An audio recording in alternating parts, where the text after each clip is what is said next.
She's a fucking weirdo, and she held me over and laughed. I would like to see how fast my pigs could get rid of a human. This is Susan Monica. She was convicted of murdering 2 men at her residence in rural Weimar, Oregon. Grab your camera and strangle you with it. Oh my gosh, why would you say that? I don't know! I don't know! In one of the most bizarre cases you'll ever encounter, it's not just the brutal way she committed the act, but the method she used to get rid of the victim's remains that is incredibly gruesome. This is the inside of Susan Monica's living area, where we contacted her this morning when we arrived. On January 10th, 2014, the authorities came to Monica's house because they found out that she was using someone else's food stamps card illegally. They accused her of committing fraud. The authorities would soon realize that this was much more than an identity theft crisis. While investigating Monica's barn in rural Weimar, Oregon, they found evidence of human remains, to be more specific, the skeletal remains of a human leg outside the barn's pig pen. Possibly human. This horrifying discovery was just the beginning as it urged the investigator to search the whole property. The owner of the farm, Susan Monica, was born Stephen Buchanan and served in the United States Navy during the Vietnam War. After being honorably discharged, Monica began living as a woman going under the name Susan Monica. And the lot number indicates you as the sole owner since 1999. And There you go. Say that again. the sole owner since 1999. Okay, we're done. That warrant is inaccurate, Okay. and so I figure if it's inaccurate, how do they put it? Any and all information received in a warrant that's not correct is Okay. not. Well, you know that I was talking to you about Robert Haney's Oregon Trail card, right? Yeah. Okay.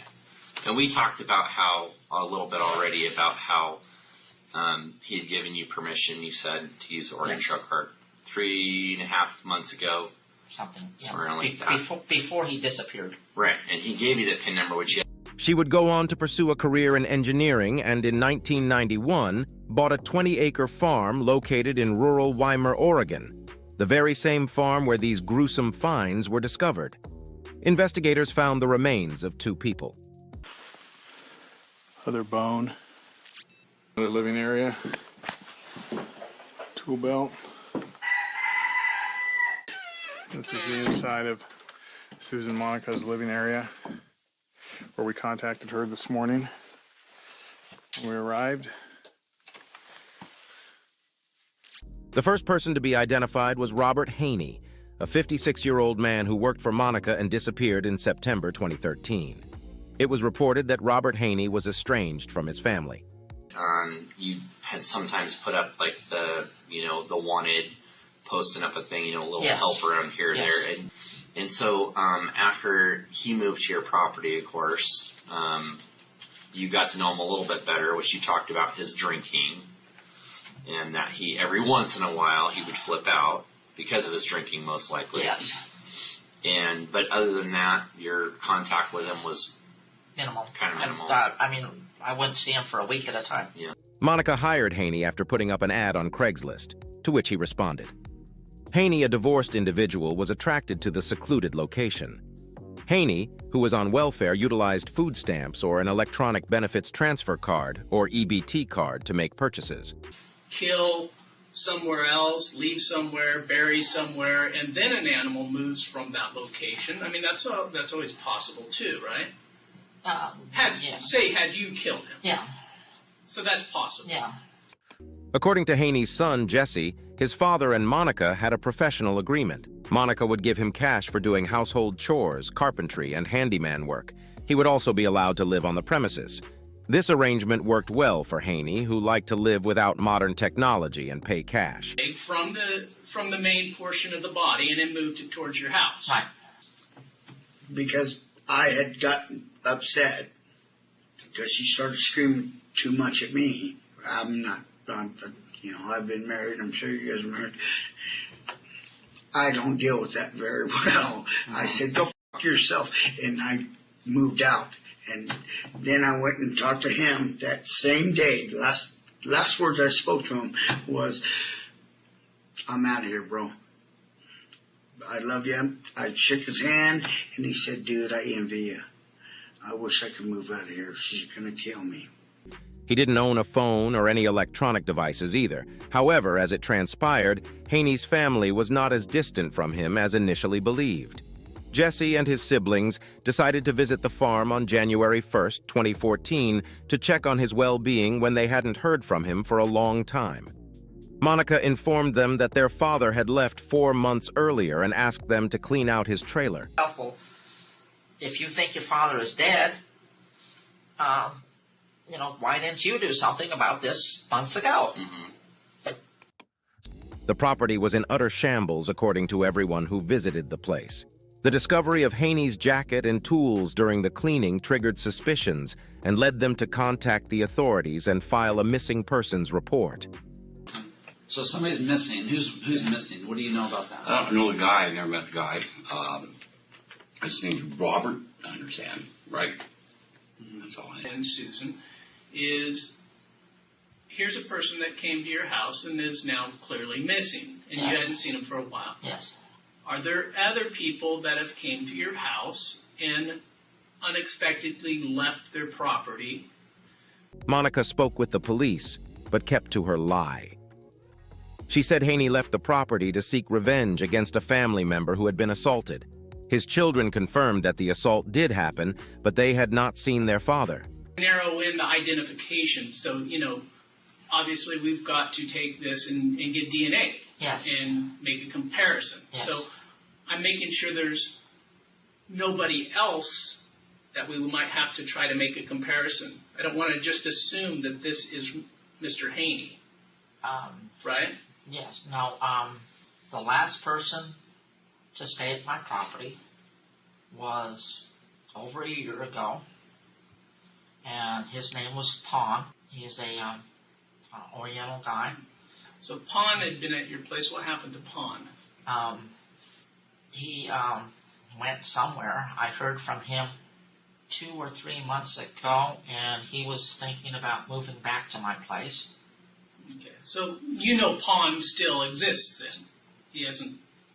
He's not disappeared. He's not deceased on your property. So. Well, you have to find him, don't you? Well, yeah.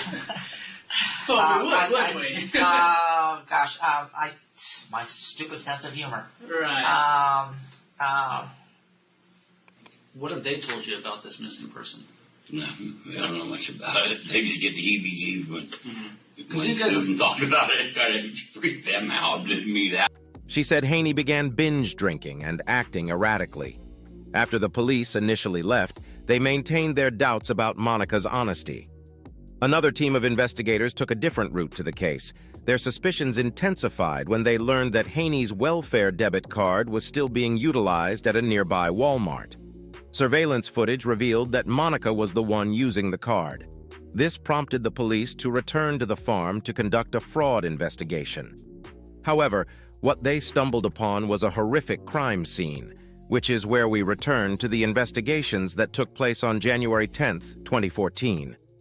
One investigator encountered a severely injured leg in a pond. The subsequent investigation revealed that the limb in question was not derived from an animal, but rather from a human. Monica was brought in for questioning. Monica revealed that Haney had disappeared from the farm during the summer of 2013. Before revealing that they found human parts around the property, Monica was questioned by the authorities whether she knew what had happened to Haney. I think it might be Robert. Don't know. To which she continuously replied that she didn't know. So what do you think happened to Robert? What's your gut feeling on it?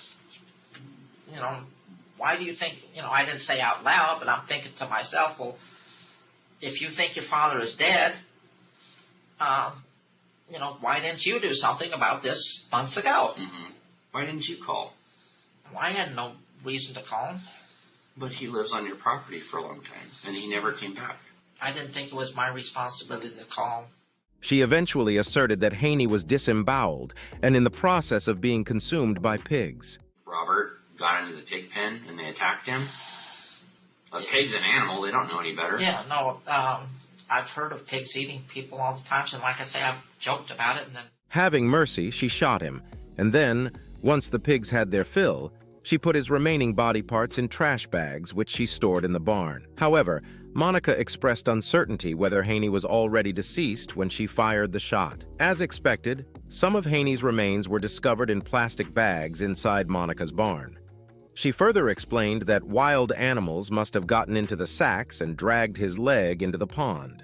Monica said that she was afraid of the authorities euthanizing her pigs, so she didn't tell the entire truth about what had happened. I didn't want to say anything, and because I was afraid you were going to go out and shoot my pigs. The police later confirmed that some of Haney's remains were still contained in garbage bags in the barn. Upon making this discovery, a thorough investigation of the crime scene ensued, leading to the complete closure of the entire farm. Within the course of their search, the investigators uncovered another body. There's part of another body. Okay. His name is Steve. Eventually identified as Stephen Delacino, a former employee of Monica's who had gone missing in 2012. It's just like Robert. It doesn't make sense. I have told you everything truthfully about Robert. I don't know how his body got out there to start with. I don't. You come around asking about him? No. How did you meet him? He was one of those people that just showed up to work. And, well, now you say showed up. Was it like from a, yeah. help wanted? Yes. I think he was a couple years older than me. What's the structure you're talking about here? Oh, this is the barn, and then this is the area. This is the fence. He's on the other side of the fence. Right on the other side of the fence. Right on the other side of the fence, about there. Monica's property was found to be in an appalling state, with an abundance of garbage, animal bones, and a lack of functioning water and sewage systems. Monica verified that it was Delacino's body, but said his death resulted from self-defense. She claims she caught him stealing 2 of her rifles, and the confrontation turned deadly. The investigators dedicated 3 weeks to meticulously scouring Monica's 20-acre farm, meticulously digging over 50 holes in their pursuit of additional evidence or potential victims. However, no further remains were uncovered throughout their extensive search. Monica provided varying explanations for the deaths of both men when questioned by detectives. She claimed that Delacino had committed suicide by shooting himself in the head in 2012, while she also claimed that she had done so for protection and that her pigs had eaten parts of his body. Monica openly confessed to having little regard for human life and expressed her belief that the world would be better off without people during the course of her video-recorded interrogation, later used in the trial. Monica stated, "I do not value human life very much. The only thing wrong with this planet is there's people on it. If it weren't for us, all the other animals, dodo birds, and whatever else would still be here." Former Jackson County Sheriff's Detective Eric Henderson reported that Monica fed Delacino's remains to her pigs in 2012 and then buried what was left. When pressed if there were more victims, Henderson says he got a chilling response from Monica. "She told me that if she told me about the 17 others that she would spend the rest of her life in jail." Monica initially pleaded not guilty to 2 counts of murder, abuse of a corpse, and identity theft. Even though Monica had a lawyer, she chose to question Eric Henderson, the lead investigator in the case.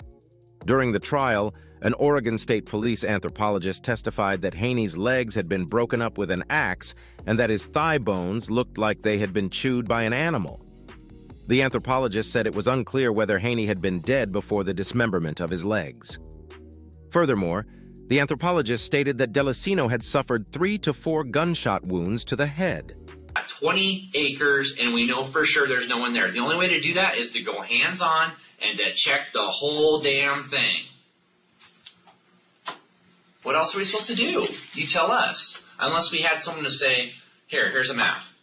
There's somebody there. Or I think there might be somebody over here. I don't know how they got there, but they're there. That's what I just said. And now you're saying you're not going to do it. Because it's just a general area. Sure, you showed us where Robert was, and you showed us where Steve was. Yeah, we went and looked at Robert today. Sure enough, there he was, right where you said it. Steve was in a hole. Robert was in a bag. Yeah. Okay. I told you where both were. Okay. Okay. I told you where the dog is. I told you where the llamas are. You can run the little thing over the top of it. Oh. Another witness who had been in jail with Monica said that she had gotten a birthday card from her that said, "From the sweetest murderer in Jackson County." After 6 days of testimony and just 1 hour of discussion, Monica was found guilty of all charges on April 21st, 2015. She is currently serving a 50-year prison sentence within the Oregon Department of Corrections at the Coffee Creek Correctional Facility. Monica reportedly told cellmate Jordan Ferris about what really happened to Haney. Ferris revealed, "Susan told me that Robert and her got into an argument because he was drunk and he was trying to come on to her. She shot him and then pushed him into the pig pen. If you're wondering what happened to Monica's pigs, they were euthanized because there were reports that she had been feeding them dead pets and livestock."